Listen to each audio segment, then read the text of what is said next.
শিৱসাগৰ জিলাৰ গেলেকীৰ পৰা পোহৰলৈ আহিছে এক বিবাহ বহিৰ্ভূত প্ৰেমৰ কাহিনী। দুজনিকৈ সন্তানৰ মাতৃ আৰু দুজন সন্তানৰ পিতৃ আবদ্ধ হ'ল অবৈধ প্ৰেমৰ জালত। যোৱা 1 জুন 2026 তাৰিখে স্বামীৰ হাতত ৰেড হেণ্ড অৰ্থাৎ আপত্তিকৰ অৱস্থাত ধৰা পৰিল প্ৰেমিক যুগল। ঘটনাৰ স্থান শিৱসাগৰৰ গেলেকী। অভিযুক্ত প্ৰেমিকজনৰ নাম মুজাম্মিল আলী। মুজাম্মিল আলী নিজে দুটা সন্তানৰ পিতৃ। আনহাতে প্ৰেমিকাগৰাকী হৈছে কৰিশ্মা বেগম। কৰিশ্মাও দুটাকৈ সন্তানৰ মাতৃ, যাৰ এটা সন্তানৰ বয়স 14 বছৰ আৰু আনটোৰ বয়স 10 বছৰ।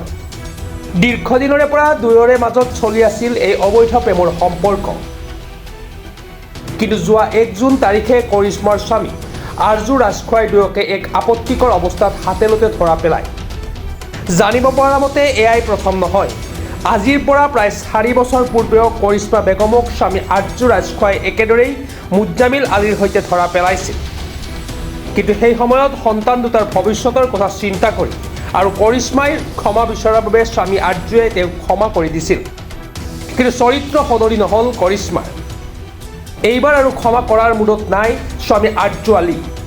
পত্নীৰ এই চৰম প্ৰতাৰণাৰ বিৰুদ্ধে স্বামী আৰজুৱে লগে লগে কাষ চাপে আৰক্ষীৰ। প্ৰথমতে তেওঁ গেলেকী আৰক্ষী থানাত এক লিখিত অভিযোগ দাখিল কৰে। বিষয়টো গুৰুত্ব অনুধাৱন কৰি তেওঁ SSP কাৰ্যালয়তো এক আনুষ্ঠানিক অভিযোগ প্ৰদান কৰে। সমাজক লজ্জানত কৰা এই ঘটনাই এতিয়া সমগ্ৰ গেলেকী অঞ্চলতে তীব্ৰ চৰ্চা লাভ কৰিছে। পবিত্ৰ বিবাহ পাশত আবদ্ধ হৈও নিজৰ নাবালক সন্তানৰ ভৱিষ্যত অন্ধকাৰলৈ ঠেলি দি এনেদৰে পৰপুৰুষৰ সৈতে লিপ্ত হোৱা কাৰ্যই এতিয়া তীব্ৰ প্ৰতিক্ৰিয়াৰ সৃষ্টি কৰিছে। আৰক্ষীৰ তদন্তৰ পিছতহে স্পষ্ট হ'ব এই সমগ্ৰ ঘটনাৰ পৰৱৰ্তী আইনী পৰিণতি। মোৰ নামটো আৰজু ৰাজখোৱা, মোৰ ঘৰ গেলেকীত। কি হৈছে ঘটনাটো? ঘটনাটো হৈ গ'ল আপোনাৰ প্ৰায় 4 বছৰ আগৰ কথা। প্ৰথম কথাটো কৈ দিছোঁ 4 বছৰ আগতে মানে কি তাই মোবাইলত হাই হেল্ল' মানে কি এনেকৈ ধৰি লওক আপোনাৰ প্ৰয়োগীয়া প্ৰেমত পৰি গৈছিলে। যেতিয়া মই ধৰা পেলালোঁ তেতিয়া তাইৰ লগত মই অকণমান মাৰপিটো কৰিলোঁ, 2-4মান দিলোঁ। তাৰপিছত তাই মোৰ লগত মাফ খুজিলে যে আজিৰ পৰা মই এনেকুৱা কাম মই নকৰোঁ। যি হৈ গ'ল মই মাফ খুজিছোঁ, এনেকুৱা ধৰণৰ কথা ক'লে। আৰু মোবাইলটো মই ভাঙি দিলোঁ। প্ৰায় আপোনাৰ 6-7 মাহমান মই তাইক মোবাইল দিয়া নাছিলোঁ। তাৰপিছত আকৌ এটা মোবাইল দিলোঁ মই। তাৰপিছতো মানে কি আকৌ 3-4 মাহৰ পিছত আকৌ লাগি গ'ল সেই একে কথাই সেইটো মই মোবাইলটো ভাঙি দিলোঁ। তাৰপিছত আকৌ নেক্সট এতিয়া মই মোবাইল এটা দিলোঁ।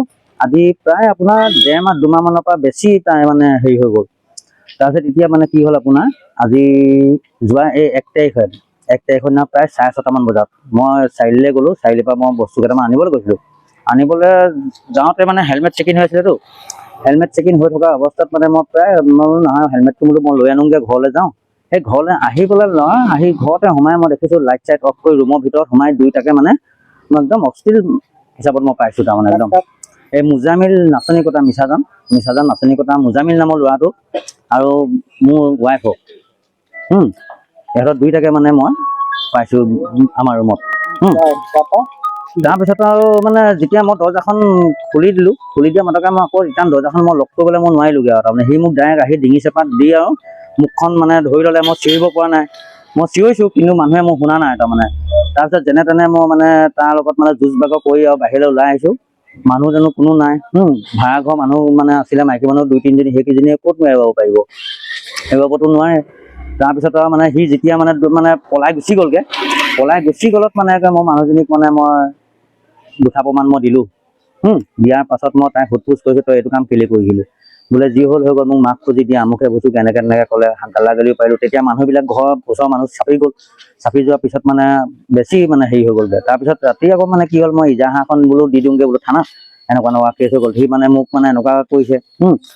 তাৰপিছত আৰু মানে কি হ'ল, লাষ্টত দেখিছোঁ মই আহি পাইছোঁ থানাৰ পৰা আহি মই ঘৰ পাইছোঁহি। তাৰপিছত সি মানে কি কৰিলে, তাইক পলুৱাই লৈ গুচি গ'লগৈ। পলুৱাই লোৱা যোৱাৰ পিছত মানে কি আৰু মইতো ক'ব নোৱাৰোঁ, মোৰ মানে মাথাটোৱে কাম নকৰা হৈ গ'ল আৰু যি হ'ল হৈ গ'ল বোলো। তাৰপিছত এদিনাখন মই দেখিছোঁ গডৰেজটো খুলি পেলাই মই মানে এনেই ধৰি লওক তাই ডকুমেণ্টছ কিবা নিছে নেকি বোলো, মই চাওঁ বোলো। দেখিলোঁ তাইৰ ডকুমেণ্টছো নাই, পইচাও নাই। সোণৰ মাল বস্তুৰ ভিতৰত আপোনাৰ আঙুঠি এটা নিলে, কাণফুলি এযোৰ নিলে আৰু নাকফুলিটো বাৰু পিন্ধিয়ে আছিলে বাৰু, কাণফুলিটো পিন্ধি আছিলে। যিকেইটা বস্তু নিলে আৰু পইচা নিছে আপোনাৰ প্ৰায় 58,000 মান। উচিত তদন্ত কৰি পেলাই যাতে ন্যায় বিচাৰিছোঁ মই উচিত তদন্তটো। শিৱসাগৰৰ পৰা মুস্তাফিল আলী ৰিপৰ্ট, প্ৰাতঃ টাইম ডিজিটেল। শদিয়াৰ পৰা ধুবুৰীলৈ, বৰাকৰ পৰা ব্ৰহ্মপুত্ৰলৈ সকলোৰে মাজত চিনাকি এটা নাম প্ৰাতঃ টাইম। থলুৱা ভাষা, কৃষ্টি আৰু সত্য বাতৰিৰ আধাৰত প্ৰতিষ্ঠিত খবৰ প্ৰাতঃ টাইমৰ প্ৰতিটো বা বাতৰি পুংখানুপুংখভাৱে চাবলৈ Facebook, YouTube, website, Twitter, Instagram আৰু ব্লগাৰ পেজত লাইক আৰু ফ'ল' কৰক। ধন্যবাদ।